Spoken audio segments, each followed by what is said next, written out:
नमस्कार दोस्तों, मेरा नाम है विशाल और आज मैं आप सबका स्वागत करता हूं स्टॉक बॉक्स के बिजनेस स्टैंडर्ड एनालिसिस वीडियो में। इस वीडियो में हम एनालाइज करते हैं कुछ बेहतरीन बिजनेस स्टैंडर्ड के आर्टिकल्स और देखते हैं कि इनका क्या इम्पैक्ट होगा हमारी लाइफ पर, हमारे फ्यूचर पर। ये हम करेंगे बिल्कुल सिंपल भाषा में, हम डिकोड करेंगे एक एक वर्ड। शुरुआत करते हैं पहली खबर से। सबसे इंपॉर्टेंट खबर मैं आज के अखबार में इसी को मानूंगा, ओपेक प्लस। ओपेक प्लस किसे कहते हैं? यह है organisation of petroleum exporting countries और आगे प्लस में यहाँ पे कुछ मिडिल ईस्टर्न कंट्रीज के साथ रशिया और जो दूसरी कंट्रीज दूसरे कॉन्टिनेंट्स में हैं जो ऑयल प्रोड्यूस करती है और एक्सपोर्ट करती हैं वो भी आती है। इन्होंने एक डील अभी की है कि ये प्रोडक्शन कट एग्रीमेंट करने वाले हैं और इस प्रोडक्शन कट एग्रीमेंट में ये ऑयल का प्रोडक्शन कम करेंगे 2024।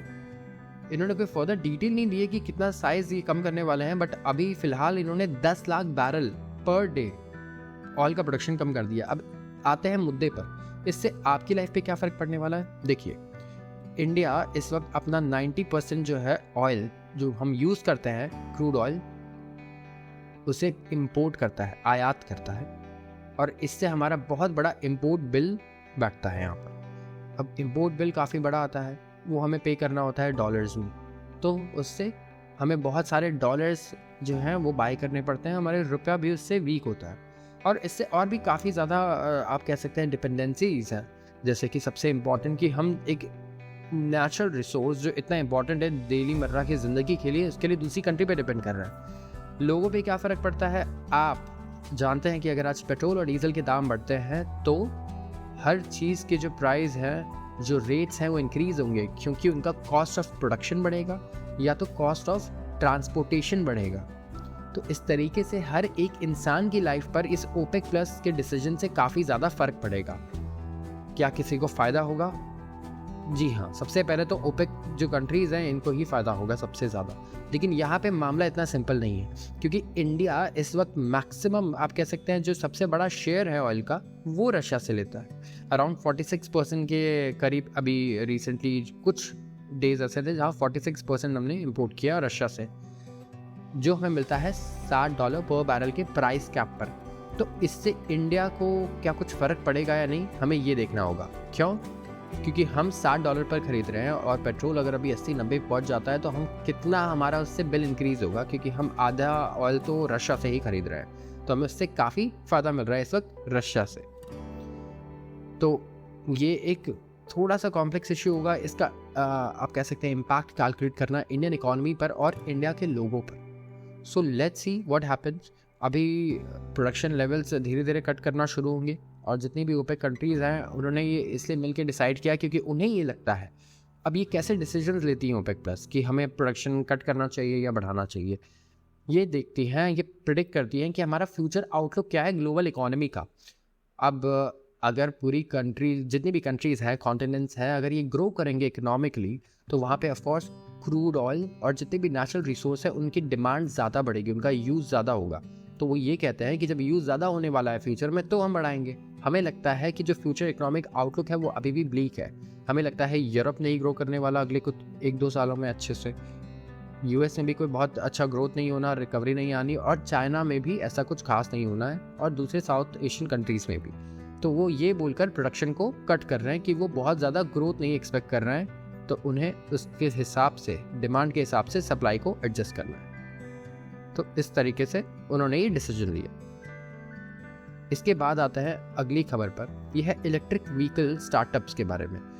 काफ़ी इन्वेस्टर्स होंगे मेरे जो आसपास भी लोग हैं, वो काफ़ी क्रेज़ है उन्हें ईवीज़ का आजकल, राइट? एंड आपके आसपास भी ऐसे लोग होंगे और आप में से कई लोग निवेश भी करते होंगे ईवीज़ के पोर्टफोलियो में, जो कंपनीज ईवी से रिलेटेड सप्लाई चेन या फिर आप कह सकते हैं किसी भी चेन में।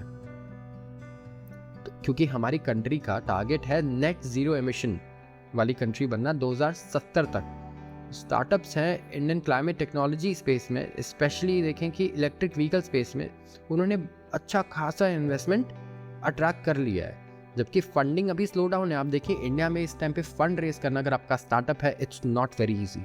ये डिफ़िकल्ट टाइम चल रहा है, आपको खुद थोड़े प्रॉफिट्स निकालने होंगे, उन्हें भी यूज़ करना होगा, एक प्रॉपर स्ट्रॉन्ग बिजनेस मॉडल बनाना होगा जो सेल्फ सस्टेनिंग हो, क्योंकि ऐसे वक्त पर जब मार्केट में पैसे की कमी है, पैसे बर्न करना डिफ़िकल्ट होता है और पैसे रेस करना भी काफ़ी डिफ़िकल्ट होता है। कई सारे स्टार्टअप्स आप देखेंगे कैश क्रंच की वजह से इस वक्त बंद भी हो रहा है और कईयों को आगे दिक्कत आने वाली है, ये हमें भी पता है।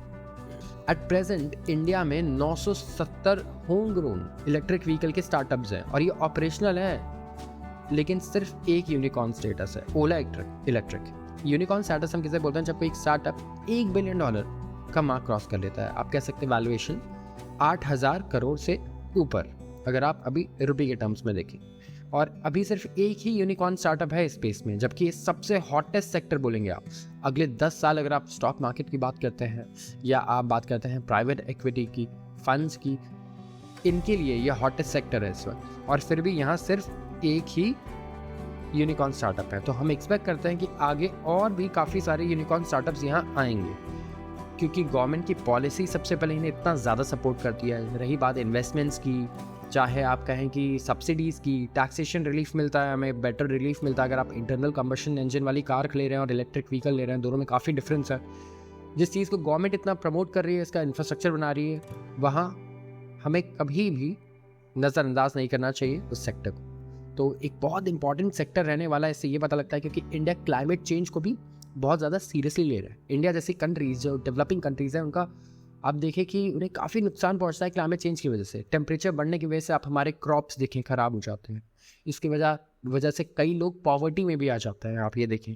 तो इस तरीके से हमारे चैलेंजेस और बढ़ जाते हैं, जो हमें और नहीं चाहिए, क्योंकि ऑलरेडी हमारे पास बहुत चैलेंजेस हैं एज ए डेवलपिंग कंट्री अगर हमें आज ग्रो करना है। आते हैं अगले आर्टिकल पर। यह है आरबीआई के मॉनेटरी पॉलिसी कमेटी के बारे में। जिन लोगों को नहीं पता हो, मैं बता दूं कि monetary policy committee 6 member committee है जो डिसीजंस लेती है, वोटिंग करती है कि हमें हमारी कंट्री के जो रेपो रेट्स है, रेपो रेट्स क्या है? बेसिकली इंटरेस्ट रेट्स जिस पर आरबीआई बैंक्स को लेंड करता है, ये चेंज होने चाहिए, नहीं चेंज होने चाहिए, बढ़ने चाहिए या गिरने चाहिए, ये डिसीजन इनका होता है। और ये बहुत ही इंपॉर्टेंट डिसीजन है अगर आप देखें, क्योंकि हर एक चीज़ पर इसका इम्पैक्ट ज़रूर दिखता है। तो लास्ट टाइम ऐसा हो रहा था कि काफ़ी लंबा टाइम हो गया था जब आरबीआई ये रेट बढ़ाए जा रही थी, लोन्स महंगे होते जा रहे थे। जिन लोगों ने लोन लिया है उन्हें पता होगा कि लोन्स कितने एक्सपेंसिव होते जा रहे थे पहले से। और अभी पिछली एमपीसी मीटिंग में इस पर एक पॉज लगाया गया, लेकिन हमारे जो आरबीआई के गवर्नर हैं शक्तिकांता दास जी, उन्होंने कहा कि देखिए ये एक पिवट नहीं है। पिवट मतलब ऐसा मतलब नहीं है कि अभी यहाँ से रेट गिरने शुरू हो जाएंगे, ये सिर्फ एक पॉज है, तो आप इसे पॉज की तरह लीजिए, ज़्यादा ओवर ऑप्टिमिस्टिक ना हो, उन्होंने ये कहा था। तो इस बार हमें देखना है कि जो मॉनेटरी पॉलिसी कमेटी का डिसीजन आएगा वहाँ पर क्या होना है। अब मार्केट क्या एक्सपेक्ट करता है? अब आप जितने भी एनालिस्ट और एक्सपर्ट्स का ओपिनियन लें अगर, तो कोई भी एक्सपेक्ट नहीं करता कि इस बार रेपो रेट बढ़ेगा। एंड अगर आप इन्फ्लेशन फोरकास्ट देखें तो हर एक एनालिस्ट अगर आप देखें तो कोई भी ये नहीं कह रहा कि इन्फ्लेशन आगे बहुत बढ़ने वाला है। तो जो इन्फ्लेशन फोरकास्ट है आरबीआई का, सब ये कह रहे हैं कि वो या तो सेम रहेगा, उतना ही इन्फ्लेशन आएगा जितना उनका फोरकास्ट है, या फिर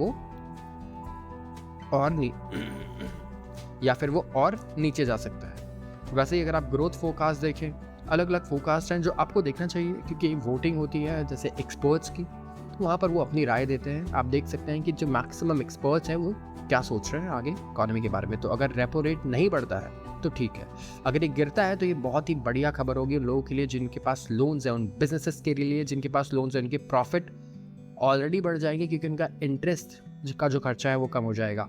जिनके पास होम लोन्स हैं उन्हें फ़ायदा होगा, कार लोन्स, एजुकेशन लोन्स, सारे लोन्स सस्ते हो जाएंगे क्योंकि हमारी इकोनॉमी चलती है लोन से। तो आज के लिए बस इतना ही। अगर आपको ये वीडियो पसंद आई हो तो ज़रूर इसे लाइक करें और अपने दोस्तों के साथ शेयर कीजिए, एंड इस चैनल को सब्सक्राइब करना ना भूलें। धन्यवाद।